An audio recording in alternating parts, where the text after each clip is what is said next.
On March 10th, 1974, Lieutenant Hiro Onada was the last World War II Japanese soldier to surrender. Did you hear that date? March 10th, 1974.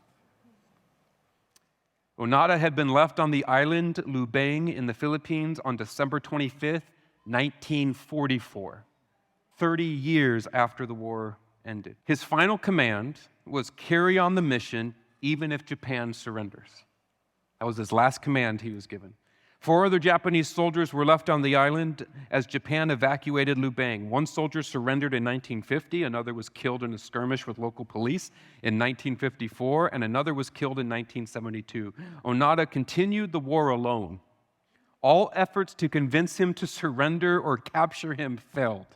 Over the years, he lived off the land and raided the fields and gardens of local citizens. He was responsible for killing at least 30 nationals during his 29-year personal war. Almost $500,000 was spent trying to locate and convince him to surrender.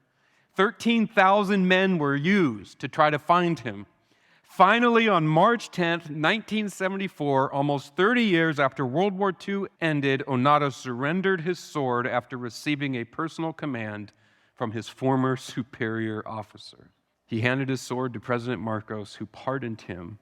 The war was over. Friends, many of you are still fighting a war that was defeated 2,000 years ago on a cross, and you still try to fight it with the same tools that you were given and that you were born with in the flesh. And God's saying, look, the war's not only over, but I defeated the enemy.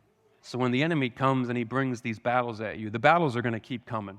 You'll have battles until the day you die, but the war is over.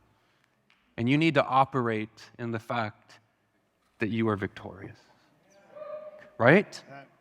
Stop operating in this defeated, I'm a Christian in a worldly society and nobody likes me attitude. Stand up. Be a voice of kindness and truth and love.